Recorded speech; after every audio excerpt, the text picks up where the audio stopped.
This podcast is part of the Deluxe Edition Network.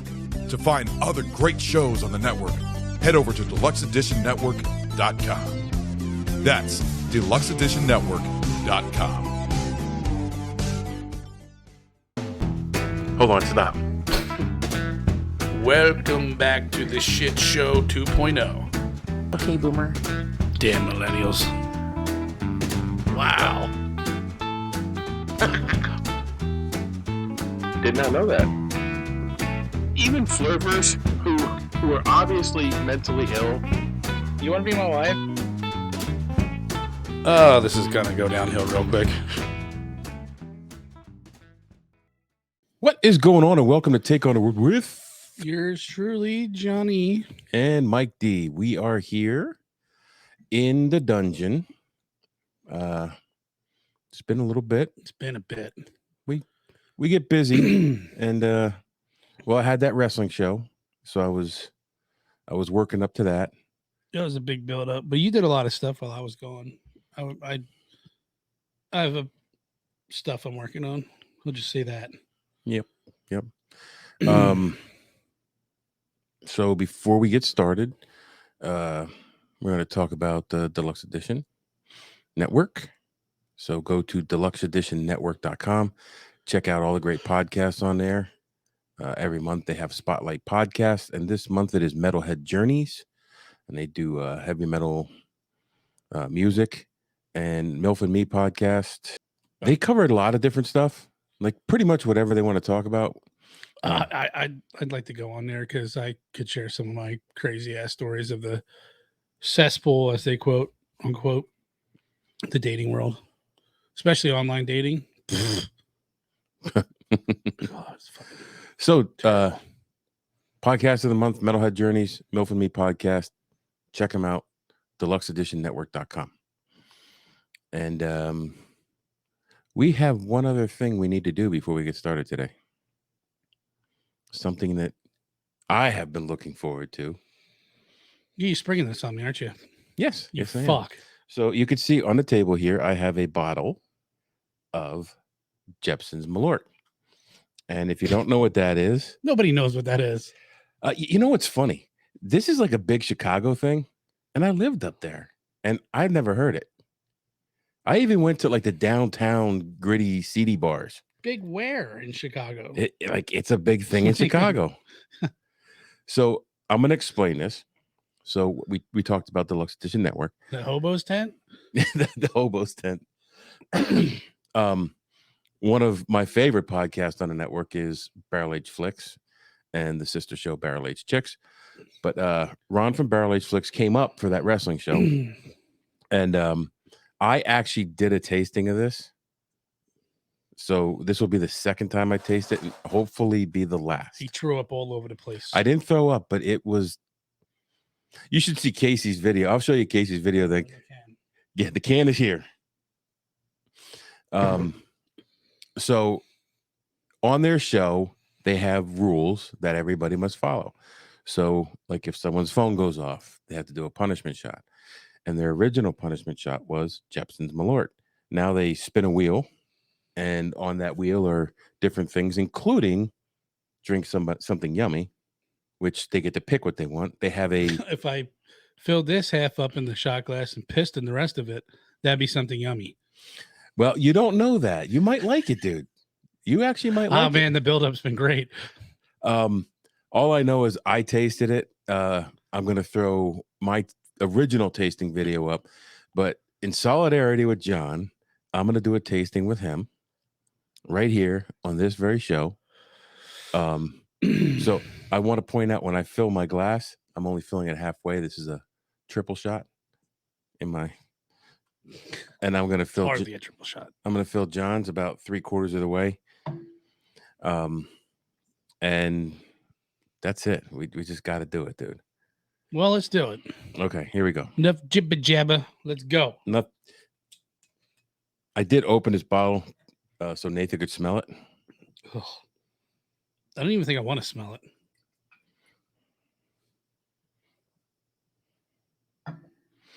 And Johnny, you have a little more than me. Ugh, why did I do that? I didn't smell it before I tasted it. It doesn't really smell like anything. Hang on, let me bring the camera up so I can No. see. So I can see your face. Oh, I'm gonna throw up. Did you just smell it and almost throw up? Yeah, I told you don't smell it. dude, I could cough and throw up. Ugh. So I'm gonna let you do yours first. Now I don't want it, Michael. they have rules about their punishment shots. You can't wash it down for 5 minutes. If you puke, I think you got to take the shot again, but I'm not going to make you do that. So How long do you have to puke? I don't know. I honestly don't know what that rule is. I'll have to get a hold of Ron later and ask him. All right, fuck it. Let's go. Am I doing mine first? You're doing yours first. We get your reaction, and I'll do mine.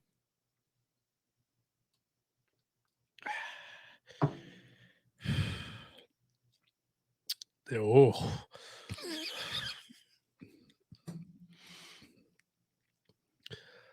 Oh, that's the most bitter. Casey took it straight face, dude. God damn it, that's gross. Get ready to grab that bucket. No, if I was gonna puke, it No, would've been for like- me. Oh, almost immediately. So It's like, what is that? It's like grapefruit rind. wait, here, do you want to read the back of the bottle? No, I want to throw it in the garbage. That's what I want. Nope, that Jepson's Malort will sit on this shelf for Forever. eternity. It'll outlast everyone. It'll certainly outlast this podcast. Jepson's Malort has the aroma and full-bodied flavor of an unusual botanical. Its bitter taste is savored by two-fisted drinkers. That's bullshit. Well, I think they're washing it down with something is what I think that means. It's obvious. I mean, But it's you can wash fucking gasoline down with a beer. distilled in Chicago. And It's very bitter, and then I forgot, and I'm not going to retaste it. There's like two distinct. I almost get like the bitterness you would get if you like bit into a grapefruit, but there wasn't a grapefruit flavor. That kind of makes sense. no, it makes no sense at all. Like, you know, like I'm not a very big grapefruit fan, Okay. and it needs a lot of sugar. Like you half it. Like my sisters would put, one sister would put sugar all over it and then eat it like that, and I never really cared for it. And then it has like some kind of other, I don't know, gross. Dude. Overall, honestly, it wasn't. I think I've even thrown up after taking a shot of that. Oh. Well, Casey took it straight faced. And I'm like, don't tell me that didn't affect you. And he's like, no, that's the worst shot I ever had. That is the worst shot I've ever had. So I'm going to do mine. I'm not looking forward to it.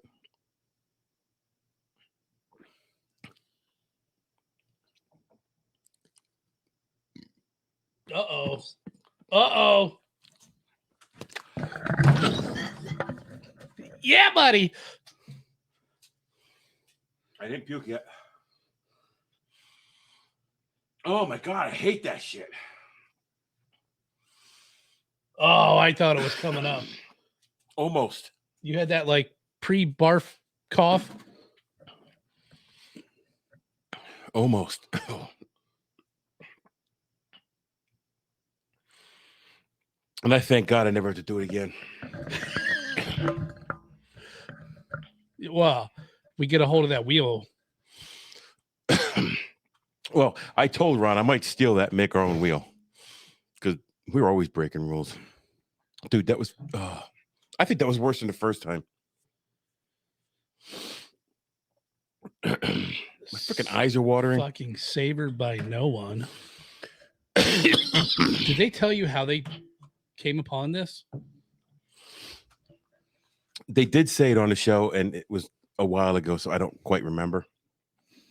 But maybe one day we'll have Ron on the show, and that's a question we can ask him.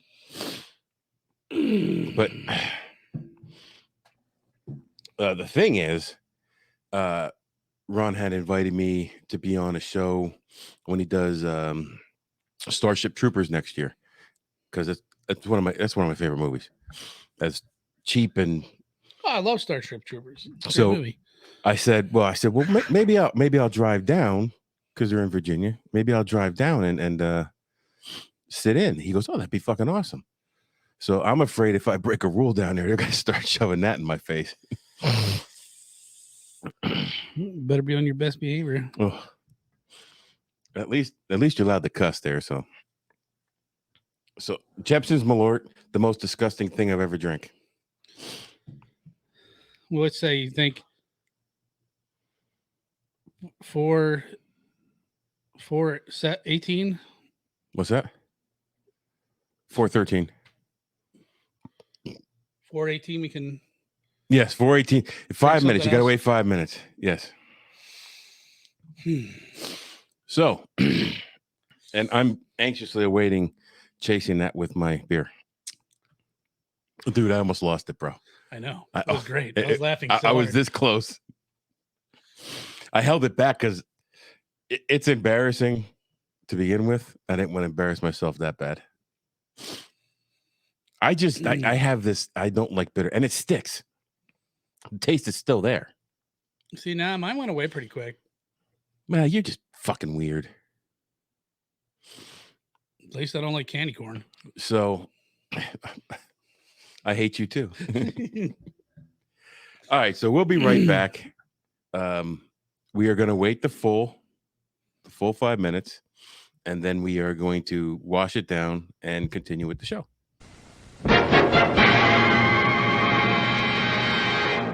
So back in March, Sweet Z's mattress sent me a pillow. It is 100% vegan, plant-based down filling, also known as vegetable cashmere. 3-layer design. I got it. I felt it. I'm like, this is going to be way too soft for me. It wasn't. It's perfect. I lay on my back. It supports my head. I lay on my side. It supports my head. I sleep very well with it. It's got cooling properties because it's covered in cotton. You're going to want to check it out. If you're in the market for a pillow, well, go to sweetzmattress.com, and it's sweetzmattress.com. Use TOTW 15 for 15% off your order. They have a 50-day money-back guarantee, free returns on all of its products. They sell sheets, mattresses, pillows. Like I said, I have the pillow, and I've been using it since March, and I love it. So you're going to want to check it out. And if you want to save some money, TOTW 15 at checkout.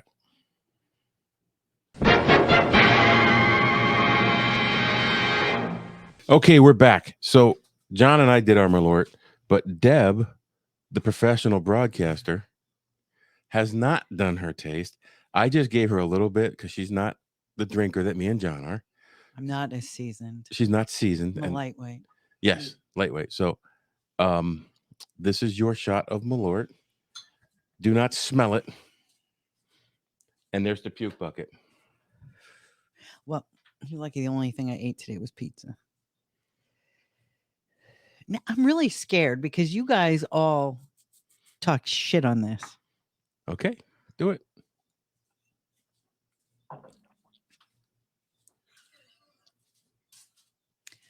Oh, like it. She Casey'd it. She fucking no-sold it. It doesn't taste bad up front. Yes, it does. But in the back, it's like chewing on a grapefruit rind. That's what he said. That's exactly what he said. I have an excellent palate, so I would be interested to know what's in it. It doesn't really taste like grapefruit. No, but it's that bitterness from the rind. pith. Yeah, that's exactly what he just said. Yeah. So I'm the pussy of the group because I almost puked. I guess hobos in Chicago like fucking grapefruit. So that an unusual it's botanical. It's made from pith. It's made from wormwood. Is that what that pith? What's that? Wormwood. That's the white part of an orange or a grapefruit, or is So that? This bottle will sit on one of these shelves for eternity and gather dust and mold and everything else because I will never intentionally drink this again. If it didn't finish like that, I would. Now you're not allowed to wash it down for 5 minutes. Your Jason mask falls one more time. You're taking a shot at that. No, you're not going to start making fucking rules, dude. Yeah, that's unacceptable. All right, so now we'll be right back one more time.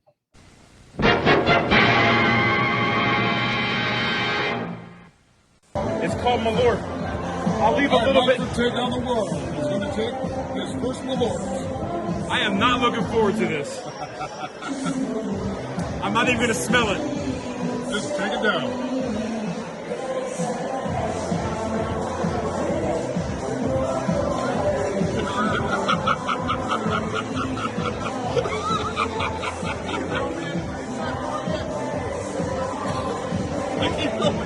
Oh my God, that's horrible. That is fucking horrible. And I gotta finish it? Yeah, you gotta finish it. Hold on, I want to leave some for him. Let us in. Here. Don't smell it. Yeah, just take it. I don't drink, so it's gonna be tough. Just for Bob. It's barely alcohol. It's barely. Yeah, right, sure.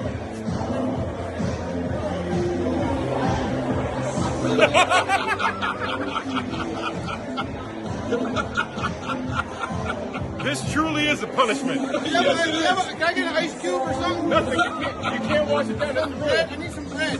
The rule is you can't wash it down. Oh my God. Perfect. Casey from Deluxe Edition about to try his first reward. Take it like a pro.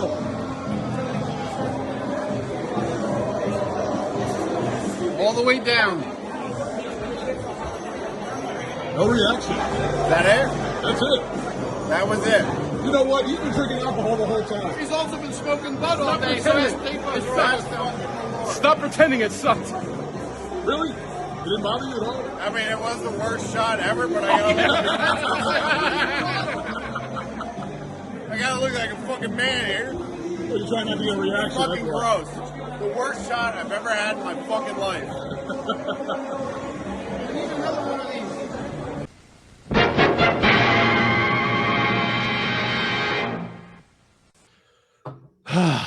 And we are back once again. So, all three of us have done the Malort.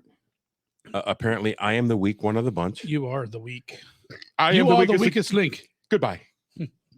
Our former retired professional broadcaster came down and she tried the Malort. I will put a separate video up for all three of us.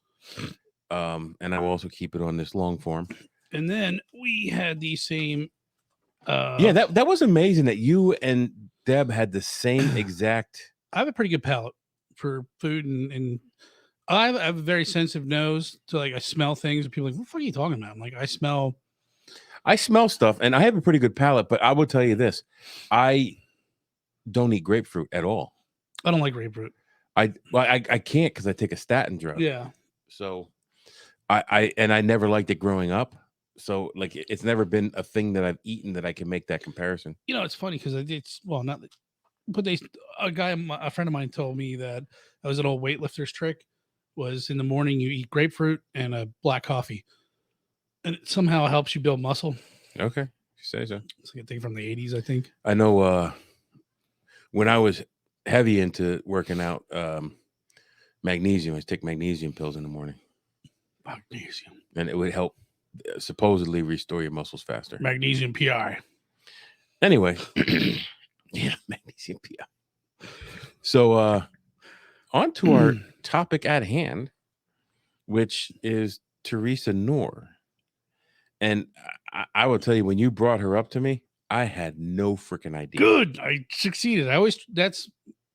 Maybe I'm jumping the gun here, but no, go ahead. No. And I want to know where you got this from. Surprisingly, I was just sitting at home watching YouTube shorts, and the video for this came up, and it was her son. She was in court. She was the defendant, and right? Am I saying right? Mm-hmm. And her son testified against her. Right. And it didn't really show you that much, but it told you what the thing was. And I'm like, and I never heard of anything like this or this lady. So I looked it up and I was like, dude, we both have experienced this, right? Yes. And well, not this, but well, yeah, but the amount of evil that is in this, right? But I would say there's different forms of it. Like there could be mild, mid, whatever. So but I knew, and this is one of my main goals, is to try and find shit that you've never heard of. So when I can impress you, and you're like, wow, and then when I sent this to you, you're like, wow, I'm like, I've never fucking heard of this. I'm like, good. Well, then my job's done. And So you do all the research, and then I was appalled and sickened when I was doing the research. Yeah. And I would venture to say that there's one case that I can think of that might feed into this, but I'll touch on that later. I will, after thinking about it, after we spoke earlier this afternoon, and I said, hey, what does the devouring mother syndrome that you mentioned have to do with this? And I can see that was her personality, but I think she went far, far, far, far beyond that, because that when I was doing the research for that, I found that like helicopter moms and mothers who are very controlling and explain it, because it's not a syndrome. It's you said it's not a syndrome, more so it's, I guess, what do they call it, a phenomenon or not? No. Can I just start reading? it's not on here. Because I don't know. I didn't research that. I forget. Well, I had that research in another one because it was just too much to add to this. Once I got into researching this, I really went down a fucking rabbit hole, dude. It's not, because it doesn't. It's not like it's a syndrome, and as if you gave the definition of syndrome, that's like, I have this certain set of ailments or things that we can. But it's more like it just kind of happens, not sporadically, but to these types of women who have that children, kind of personality, yeah, and a certain type of personality. So when I was researching it, it says that it's not a medically recognized syndrome or disease in any way. It's just a pattern of behavior. Yeah, let's how about saying that. I feel we should get into this because okay. So this is Theresa Knorr. She was the subject of the ID channel's Evil Lives Here, Face of My Torturer. So that should give you a hint of where we are going. She was convicted of killing 2 of her children. And if that wasn't bad enough, she had her other 4 children help facilitate the murders and cover up the killings. All while convincing the rest of her children that this is all normal. So, I've been very open about this in the past, that I grew up in some abuse, and my abuse connected to this is nothing. And for me, it was horrific. But this, like, being forced to help kill. I have no reason. Brothers and sisters? I have no reason to bitch. Is what I'm saying. All right, yeah. Because there's always someone who has it worse. Theresa was born in 1946. Theresa Jamie Knorr, but I don't think that's right. I think it's Cross. Whoever, fuck her. I hope she rots in jail. Because towards the end, it says she went back to using her maiden name, which was Cross. Unless really? one of her 16 husbands was fucking Cross. Does it matter at this point? No, it doesn't. Although it could matter next year, dude. And we'll get to that. But so they didn't have what one would say is an idyllic childhood. Her father was a cheesemaker at the local dairy.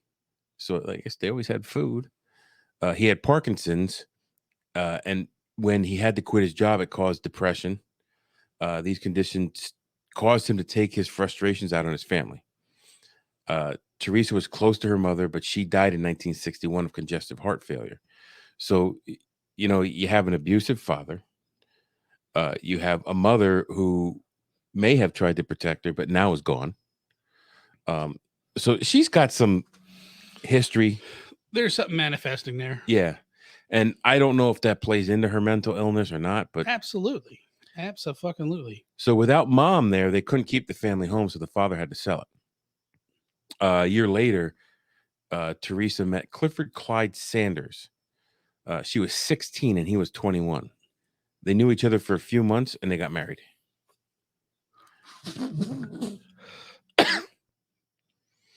So on September 29th, 1962, she got married for the first time. She dropped out of high school. And in 1963, she had her first child. Damn little hussy. Yeah, I know. Like, she's 17 years old. Well, anyways, go on. The marriage was not a happy one. There was reported numerous affairs, and then things came to a head in 1964 in July. Numerous affairs between who? Her husband and other women. Oh, So she was pregnant with their second child. Theresa shot her husband in the back with a rifle. God. Prosecutors said it was without provocation. She was charged, and at her trial for murder, she was acquitted by saying she acted in self-defense. Sir, he was clearly walking away from me, and I felt for my life. She claimed he was a violent alcoholic who physically abused her. But her Theresa's own sister, Rosemary, testified against her at that trial, saying Theresa was possessive and jealous, and that she would kill him before she ever let another woman have him. Again. Yeah. Rosemary was okay later on. This is much later on. So I just want to specify that some of the stuff jumps ahead to after things have happened. Rosemary was later found strangled to death at the end of a dead-end road in 1983. The police reopened a case to investigate Theresa in connection with the murder after she was arrested in 1993. They determined she had nothing to do with the murder. I don't think that's true. It was self-defense. Yeah, it was self-defense. So I had my oldest son come and murder you. In 1965, she gave birth to her dead husband's second child. A year later, she was remarried to a Marine Corps private, Robert W. Knorr. This marriage lasted 5 years, and they had 4 children.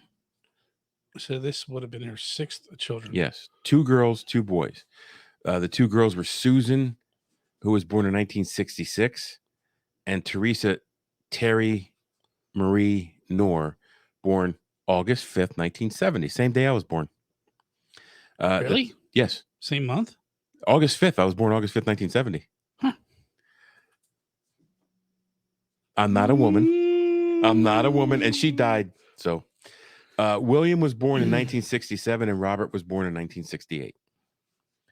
According to reports, both Theresa and Robert were physically Robert Sr.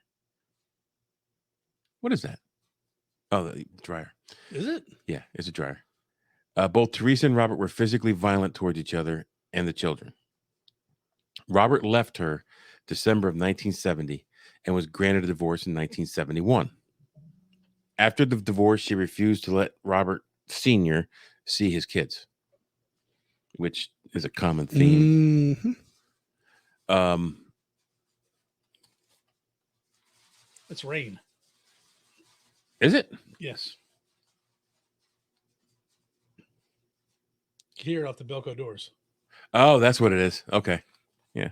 And we're back again. She went on to have 2 more failed marriages. She married a railroad worker, Ronald Pullum, in 1971, and this is so 71. It's not even a year after she was divorced. She's just got to have somebody to take care of the fam. Up until a point. But that's until she wastes them all. Yeah, pretty much. Whom she began to leave her children. All she did was she married this guy and she left her kids with him and went out and partied. And then she married Chester Harris, a newspaper copy editor who she married in 1976. So her daughter Susan grew very close to Harris, and that made Theresa jealous. And then she filed for divorce November of 1976, so the same year. Jesus Christ. After she supposedly found out that he was taking consensual nude photos of women, which if that's a reason for, well, it's the 70s. Exactly. So after 4 failed marriages, she started to become physically, verbally, and mentally abusive towards her children. She became reclusive to the point where she was disconnecting the phone so no one can call them. She made it her mission to see that her children did not have any visitors either. So she was secluding them, isolating them, isolated herself. She pulled the children out of school. I don't think all at the same time, but one at a time. None of them made it past the 8th grade. The neighbors had reported that their home was always dirty and the children always looked filthy. And smell of urine. No. That's her eldest son left home and he got a small apartment. And according to his neighbors, the apartment was filthy and it smelled of urine. Oh.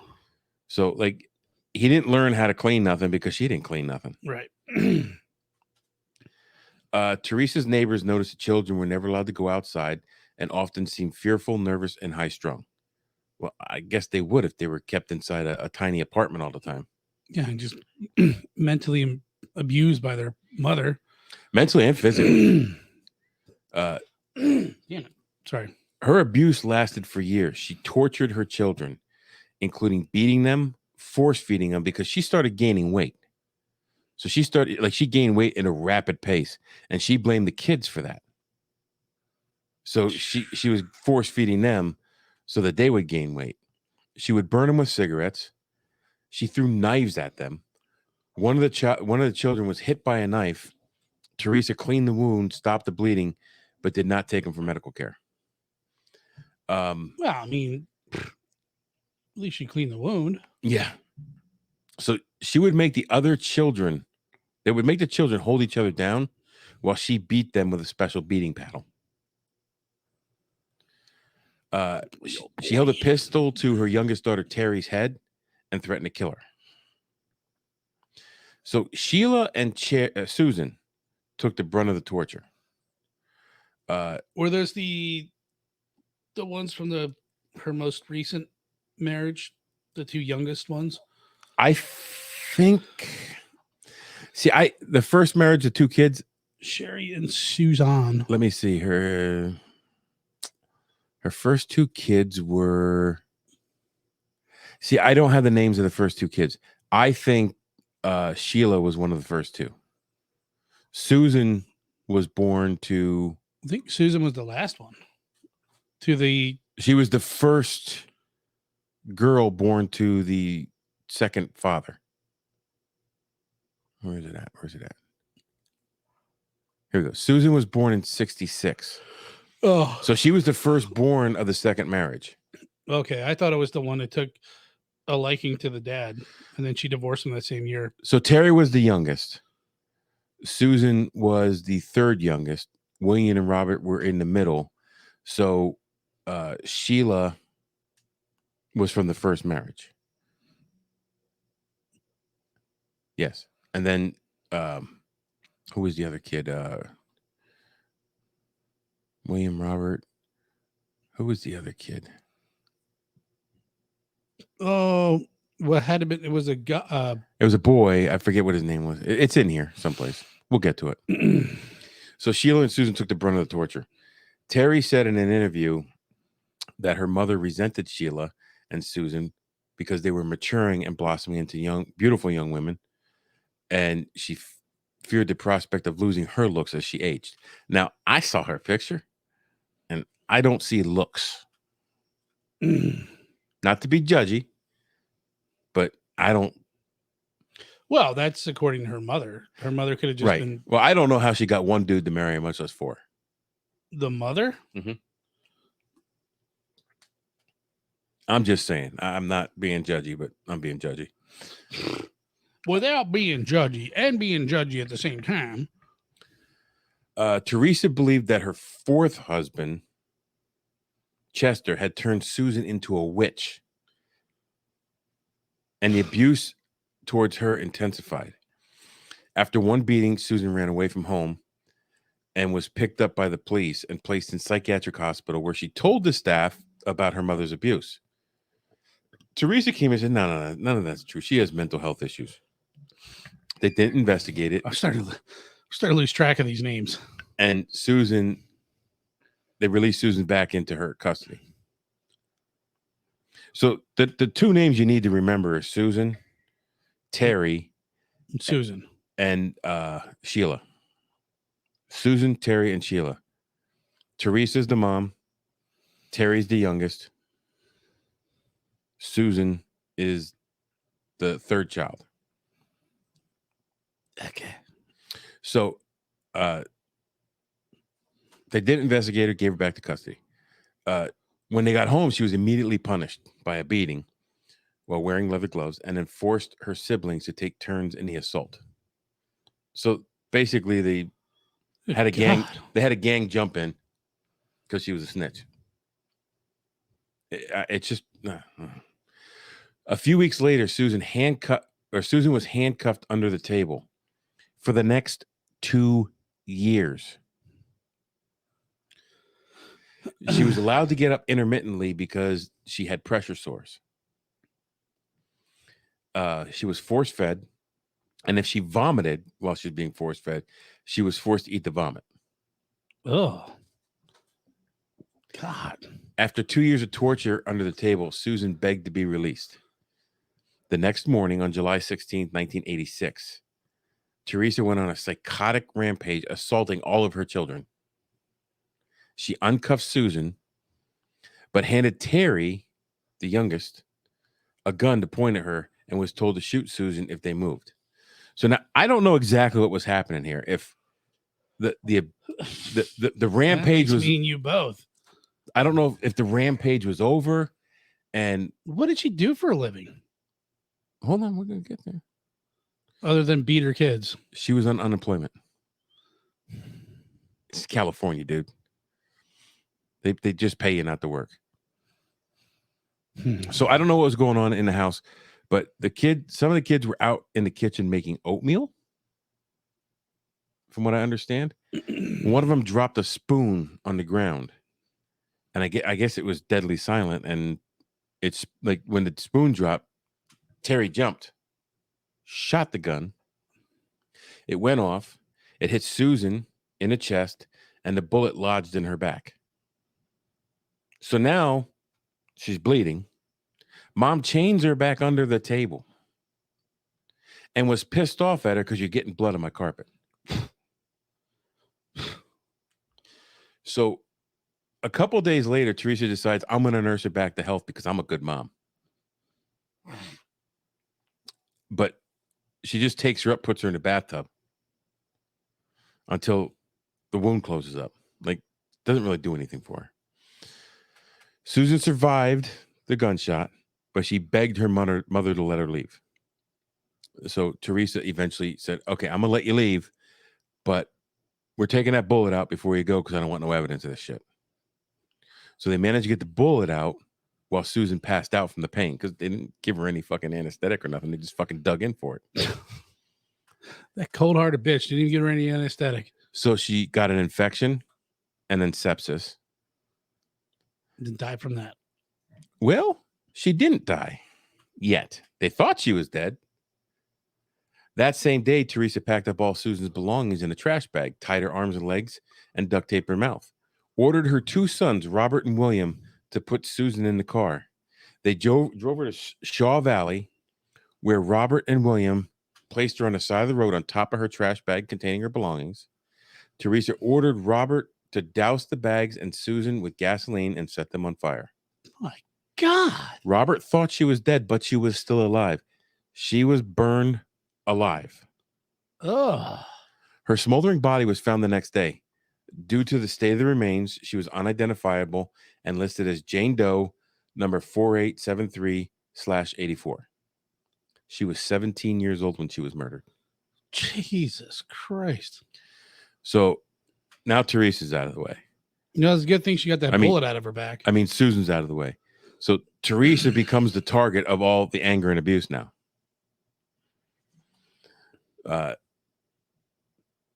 Bro, this is fucked up. Oh, no, Theresa doesn't. Sheila becomes the target of all the anger and abuse. She was 20 years old. 20. Why didn't you fucking leave? I know. That's the part of the... But it's part, yeah, it's part of the psychology. Yeah. Of like, why didn't she pick up a pan and hit her in the fucking head, murder her while she's sleeping? well, it's like a woman who's abused in a marriage, not leaving. And I recently talked to somebody. I'm not gonna say who. I talked to somebody recently, and she was saying in her first marriage, it was very abusive, and it went on for, I think she said 12 years. And I'm like, can I ask you a question without being a dick or prying? And you could tell me, shut the fuck up and fuck off, that it's none of my business. But why the fuck would you stay in that abuse for 12 years? And she's like, I don't know. I don't have an answer to that. I think everybody has an answer when you're not being abused. It's like, well, you just fucking leave. And you're like, you don't understand. You weren't there. It never happened to you. I have things to say, but I won't say them on camera. I'll just say that. I will say that both of my sisters were in abusive relationships at one time. And I was more than willing to help them out of it. But if they went back to them, and one of them did, I said, I won't do that. I won't do what I did the first time again, because it's got to be your decision to leave, because I'm not putting myself, like, both times I put myself in legal jeopardy to help my sisters. Yeah. So say you go there and you like fucking kill the person. Well, there was not going to be any killing. No, you never know. Well, there was not going to be any killing. Nobody would ever know. I know where. You mean you just lodged a bullet in somebody's back, took it out, put them on a trash heap, set them on fire, and they died from that? Well, I know where they're pouring cement today. So. But I mean, joking aside, like, I don't think it would have got to that point. But it did get physical up in here. And yeah, I wouldn't do that again and put myself in jeopardy if you're not taking your safety seriously. Family disputes, aren't they like some of the most... Domestic disputes are the most dangerous calls for police officers. Because you never know what a... Yes. You don't know what you're walking into. Yeah. And... Well, I've already been asked to do kind of the same. And I'm like, no, I'm not getting involved. I'm like, I don't want nothing to do with that. They weren't family members, but I'm like, I'm sorry, but what am I going to do? Like, yeah, I like you as a person and we're friends, but like, dude, don't, I don't even know what to say. I'll say this. Before me and Deb defined our relationship as, boyfriend, girlfriend, exclusive, I was seeing someone. I went to see them. And when I went to see him, I had to wait. Their ex-boyfriend was there and was trying to start a fight with me because I was messing with his girl. And I'm like, dude, I'm not messing with anybody's girl. I'm just doing my thing. If she's supposed to be with you, then she could tell me that, and gladly I'll walk on. But so the dude takes a swat at me, and well, you can imagine how that went. And you started making out. Yeah. We were dancing and hugging and kissing. In the meantime, somebody saw what was going on, called the cops. She comes out.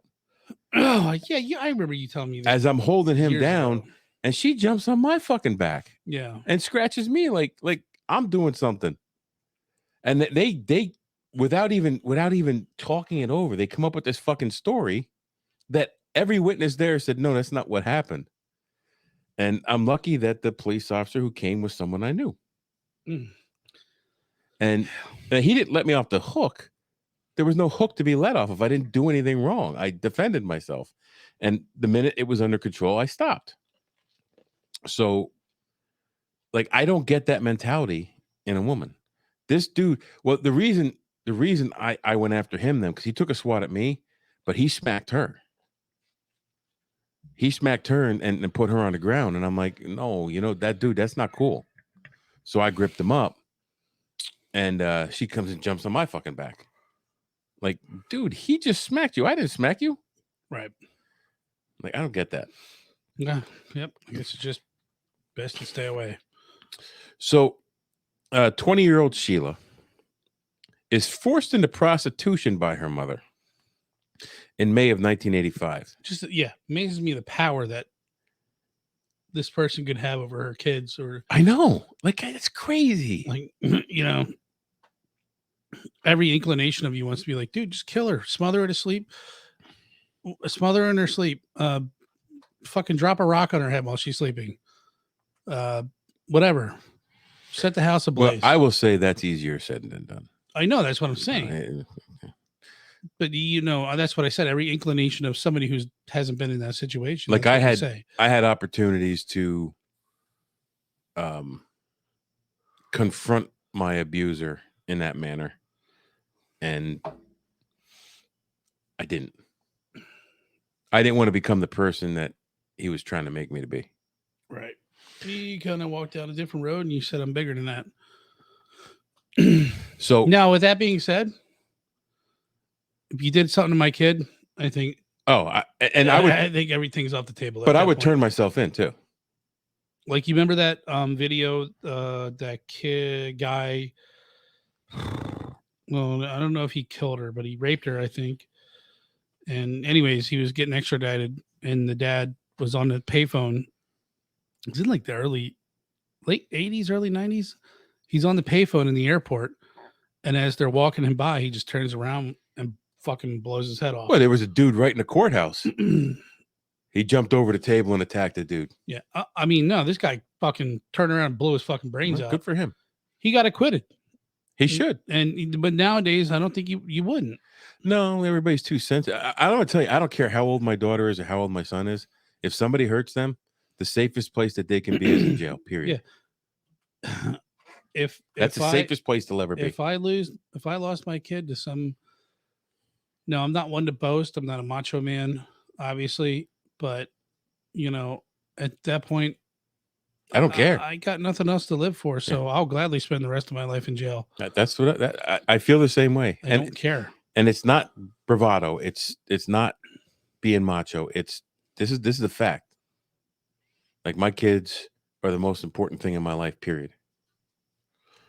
So anyway, so she's pimping her fucking daughter out. Well, her daughter's the breadwinner in the family now because Theresa was on California's unemployment benefits. So Theresa allowed Sheila to leave the house whenever she wanted because she was bringing money back. But after a few weeks, Theresa's delusions kicked in. She became angry, and she accused Sheila of being pregnant. And then she also accused Sheila of contracting an STD, and that Theresa herself got that STD from the toilet seat. Sheila denied the accusation, and that just sent Theresa into a rage. No, Mom, you got that. You got something else from the toilet seat because you'll never clean. Yeah. You're just a hoe, Mom. Theresa went into a rage, and she beat Sheila, hogtied her, and locked her in a small closet with no ventilation. I think you can see where this is going. I feel like this is how Michael Myers was born. Is this the prequel to Michael Myers' life? Well, they did make a movie loosely based off of this. We'll get to that at the end, but it was not. It was not Michael Myers. The other children, and I'm saying at this point, none of them are really still children. Like, they're all at least teenagers, early to late teens. Yeah, but she's got such a stranglehold of them. They're fucking. I can just say this. I don't want to put that on camera either. I'll tell you later. I'll probably said it to you before, but I've said the same thing to you. I digress. They were ordered not to open the door. They were forbade from giving her any food or water. So the youngest, Theresa, disobeyed and gave Sheila a beer. In a later interview, was it a Yingling? It probably was not, because they're in California. Yingling Premium. It was not. No. Apparently, the worst beer in the world. It was probably a Steam Anchor. California, dude. They're in Sacramento at this point. Steam Anchor beer. I do too. You know, they're not shipping it out across the country anymore. It's only going to be a local beer now. Assholes. Probably because there's nobody to fucking ship it out. In an interview later, Terry said that Theresa wanted Sheila to confess, and quote, that was mother's way. Beat them until they confess. So to end the punishment, Sheila confessed and said, okay, I'm pregnant. And then Theresa said, I don't fucking believe you. I'm not letting you out. 3 days later, on June 21st, 1985, Sheila died of dehydration and starvation. We should play a little video clip of her in court. If I could find one, I'll try to do it. Let me look while you're talking. So they didn't know she was dead for another 3 days. Apparently, she's not good at killing people right away. But she was dead. But they didn't realize she was dead in the closet for another 3 days. So once again, she called on William and Robert and ordered them to dispose of the body, which had started to decompose and smell horribly. The boys placed Sheila's body in a cardboard box and drove her to Turkey Tahoe Airport and dumped the body. The body was discovered a few hours later. However, again, the body could not be identified and was classified as a Jane Doe, number 6607/85. So the stench of the decomposing body lingered in the apartment, as you can imagine, because that shit don't just go away. No. So on September 29th, 1986, that's 15 fucking months of smelling that smell. That's how dirty this bitch was. She moved the family's belongings out of the house, out of the apartment, and ordered Terry to burn the apartment to eliminate any evidence. She dumped 3 containers of lighter fluid around the apartment and started a fire. The neighbors reported the fire, and it ended up doing very little damage because it put out pretty quickly. The closet that Sheila was kept in was undamaged completely. And that's important because after Theresa's arrest, investigators were able to remove the subfloor and test for physical evidence, which they found. See, that's a punishment shot. I knew it. I knew it. I knew you were going to say that. But it's for the show. I'm going to send it to you on your. It's the Sun's recall, or this is what I saw on TV. Fuck, which maybe send this to you. I'd like to find an interview with Terry because she's the one who actually shot her first sister unintentionally, of course. Yeah, I don't think you'll find that. But she was also the one. You want mail or email? Send it to email. Which one?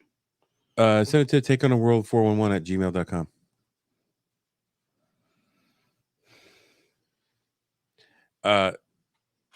Terry was 16 when she ran. But after they moved out of the apartment in Sacramento, Theresa went in hiding. Sons Howard and William were now legal age, and they severed all ties with her. Is that it? Yes. At Gmail, not just .com, at gmail.com. Okay, good. Terry, who was 16, ran away and used Sheila's ID to pass herself off as a legal adult. Only Robert, who was 19, remained with her. He moved to Las Vegas and attempted to keep a low profile, but that didn't last because in 1991, Robert fatally shot a bartender during an attempted robbery. Now, he's convicted of the robbery and the murder and is convicted or sentenced to 16 years in prison. So I'm assuming that Theresa was living with him. She left Vegas and relocated to Salt Lake City, Utah. So this crazy bitch has been running amok. Oh, dude, here's what pisses me off about this. Here I am trying to make a decent living for myself, struggling. And yeah, she's moving all over the fucking place. So here's what pisses me off about this. And this has happened. Party foul. That's a punishment shot too.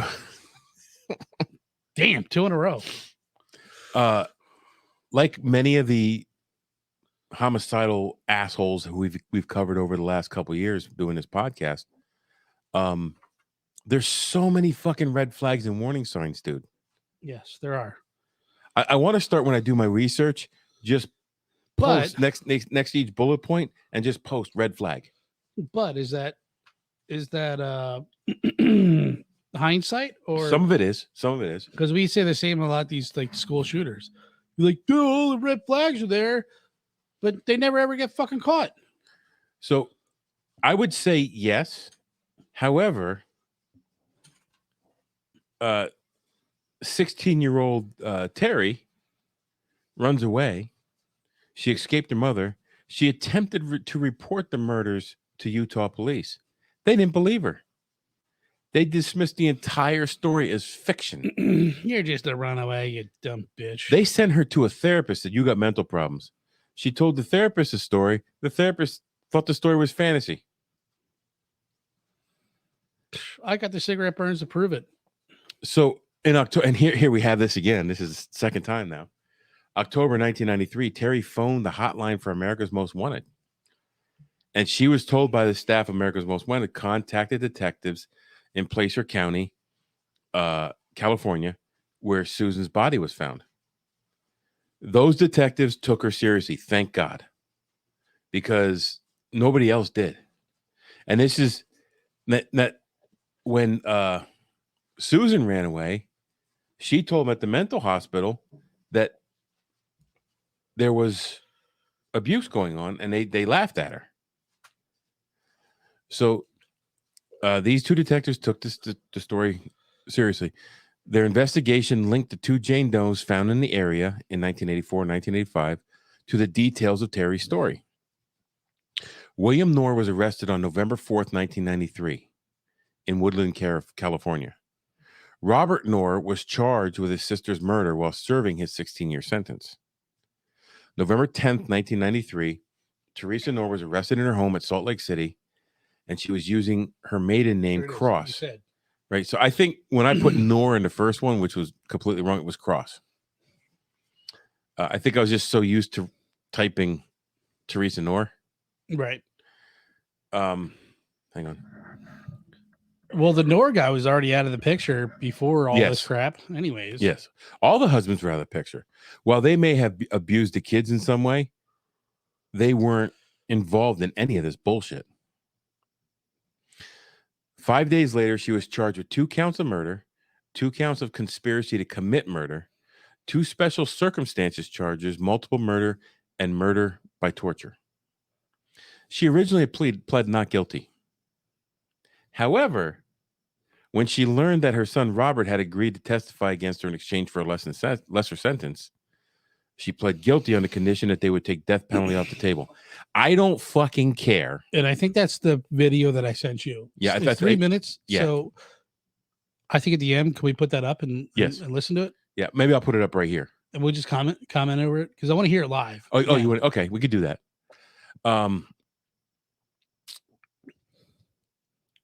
She learned he was going to testify against her in Okay. exchange for a lesser So sentence. she pled guilty as long as they took death penalty off the table. What I was saying was, Ah, you fucking I don't bitch. fucking care who this fucking prosecutor is.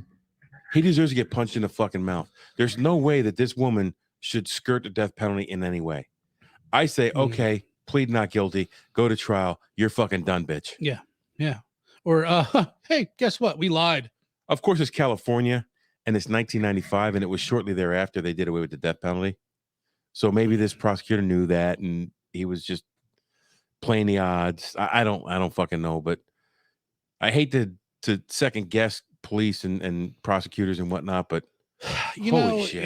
it's you can't really say it's their fault, the police's fault, but they have to do. The court system is so particular and fucked up that everything has to just when you know somebody is. I've watched so many crime shows, and you know that person is guilty as fuck, but yet they hold off. We have to have because if it comes around, some scumbag fucking lawyer will come around and be like, oh, well, look at this. And therefore they get off clean. So, it has to be meticulous. And then, a lot of times, well, just for the family's sake or whatever, like as long as we can get this fucker behind bars. You want the legal system to protect the innocent and give them a means to not be fucking abused in the legal system. Okay, I get that. But at the same time, it shouldn't be a tool to get off scot-free. No. If you did something. And I know it's a balancing act, and that's why it's the scales of justice. Some people are going to get caught on one side and some people are gonna get off on the other side. Yeah, I but get if that. you But look at it too, like it pisses me off. It just fuck like yeah. this fucking lady doesn't deserve to fucking breathe another fucking breath of air. Like they'll take like somebody like Ted Bundy and they're like, well, we'll cut some time off your sentence if you just tell us where the bodies are. Or somebody similar. The Green River Killer. There's a dozen of them. There's tons of them. Hannibal Lecter. Hannibal Lecter. And you know, it's like, well, we'll do you just so we can get some peace for the family. And that sucks, yeah, but what are you doing? If it means he's never getting out of jail anyway, then I don't have a problem with it. Like if someone's convicted, and well, this is I know it's a long dark rabbit hole. I'm frustrated because you'll see why at the end of this, and I'm gonna state my piece then. So on October 17th, 1995, Knorr was sentenced to 2 consecutive life sentences. Now, consecutive life sentences mean you serve 1 life sentence before you start the second one. So you die and you serve your next one. Well, a life sentence in California, I think, is 20 or 25 years. What? Yes. A lot of places, a life sentence doesn't mean natural life. It means 20 years or 25 years or 30 years. So in my eyes, she would have to serve at least 20 years before she was eligible to start her second sentence. I want to see this bitch in a fucking coal mine cracking coal for the rest of her life. But that's what I was going to say. If someone has like 7 consecutive life sentences, okay, they're probably never going to get out of jail, period. It's not happening. No, you're going to death. Or if they got natural life. And you're going to make us money while you're doing it. But if they go to that person, they say, well, we'll drop this murder charge against you that you haven't been convicted of yet if you tell us where this body is for the family. I don't have a problem with that. No problem with that at all. But to tell someone you'll get out in 15 years instead of 30 years if you tell us where the body is, fuck you. Rotten fucking jail. Yeah. I'm sorry. That's how I feel. It's a double-edged sword, bro, because like, you know, I'm sure on one hand you have the family hagging you like I would. I mean, what the fuck's my daughter? Where's my kid? Where's my son? Like I'm walking around this earth not knowing that I know he killed him, but I can never have peace with him again. And he's laughing in himself. Oh, I don't care. I'm holding it to me. And you can't do nothing about it. You just got to sit there and just take it on the chin. Yeah. So Theresa is currently locked up at the California Institution for Women in Chino, California. She had a parole hearing in 2019 and was denied release. Her next parole hearing will be July of 2024. Next fucking year, dude. That's crazy.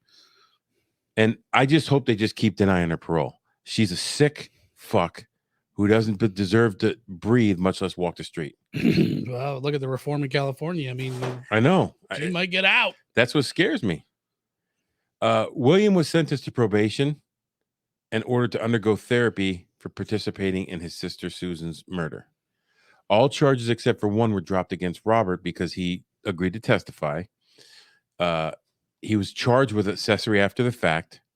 He pled guilty, and he's serving 3 years to be to serve concurrently with his current 16-year sentence. So the next 3 years after this were part of his 16-year sentence. It doesn't mean anything. It just he has that charge on his file now. Terry, after running away, was married twice, eventually moved to Sandy, Utah, where she lived with her second husband. Now, listen to this shit, dude. She worked at a grocery store as a cashier in the same neighborhood where her mother worked and lived before she was arrested. Even though they lived in the same area, neither of them ever knew, and they had no contact. Terry died in 2011 at age 41. So the 2010 horror film, The Afflicted, was loosely based on Theresa Knorr case. From what I understand, it was an accelerated timeline of the abuse and murders. And then there's a difference in the end where the daughter kills the mother instead of the mother going to jail. The murders have been profiled on A&E's the A&E series Cold Case Files, the series Most Evil, the series Wicked Attraction, the series Evil Lives Here, and the series Deadly Women. So that's the research I had for this. All right, let's pop that video up. All right, let's look for that video. All right, pause this. So he's accused of robbery and killing his two sisters. So you're saying he's the one that was in jail? Well, he's obviously in jail now. This is a booking photo. Well, that booking photo could be from this charge. What was he? He shot his sister in the chest? No. When he left his mother, he shot a bartender in a robbery. Okay, but then he also was involved with killing his one sister. He right? was involved with disposing of the body. Lighting her on fire? Hold on. They thought they were disposing of a body. They actually lit a live person on fire. All right. So just want you to know, this is the guy you're looking at. He lit his live sister on fire. I'm 25 years old here. Two detectives took me into custody, and they said I was being arrested for murder. They take me into this room, and they start showing me pictures of these places. This could have been the entry or the turnoff where Susan was, or this could have been where my mom turned off for Sheila. The police came aware of the whole story through my sister, Terry. She had gotten herself in trouble with the law several times over the years, and each time she was arrested, she would tell this story. And they started asking me questions, mostly about where my mother was, when I last had contact with her. And that's when I start to get an idea of what I'm actually being charged in connection with.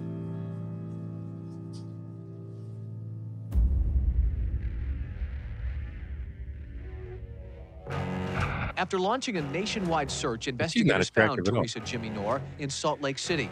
She'd worked as a caretaker for an 86-year-old woman for over a year and had just borrowed $4,600 from the woman's son. Detectives think she was planning to flee. I was glad that they found her and that she was caught, but that didn't mean I was free. I was brought into the same courtroom as she was. Accused killer and son number one is Robert Knorr Jr. He's in a Nevada prison on unrelated charges, and we're told he won't talk with the cops.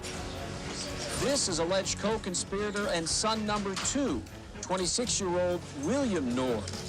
They believed I was complicit. If you weren't guilty of this, why didn't you come forward? You know, you've had 10 years to come forward. Why didn't you come forward? And the obvious, clear answer was, look at what happened to the people who did. Yeah, that's an excuse. Susan tried to come forward. She had gotten herself with Child Protective Services, and she's dead. So I just went about trying to live my life. Knorr remained passive throughout the hearing, but her son, charged as an accomplice, was uncomfortable. How do you live with yourself His attorney says seeing his mother makes him nervous. I don't know how you can. Nervous is not the right word. I was caught so off guard by her being walked into that courtroom. I just broke all the way down. I couldn't breathe. I was sweating. This, to me, is the face of my torturer. And the guy next to me told them to get me out of there. After that day in the courtroom, I have not seen her again. Good. 25 years to life. That's what it said. It's obviously a recent picture of my mother. The fact that she would spend the rest of her natural life incarcerated was a relief. I never saw any sign of remorse for my mother, ever. I don't believe she's even capable of remorse. And there will never be a time in my future that I will ever want to have contact or see my mother again.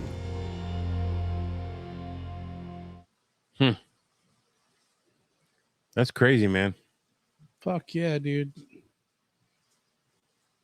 That shit happens here in America?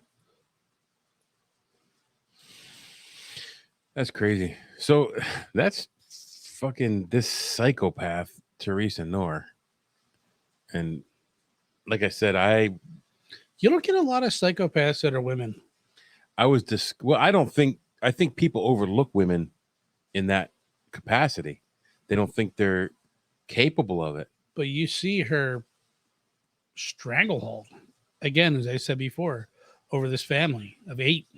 I think there's much more of, maybe not to this extent, but much more of this than you realize. Oh, absolutely.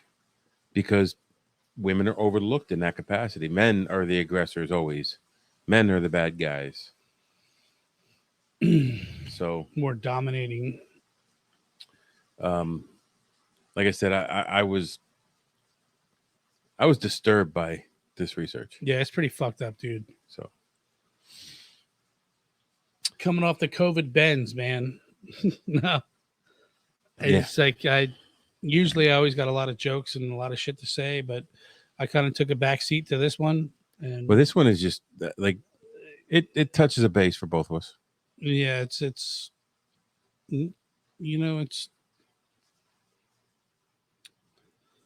shame, but that happens.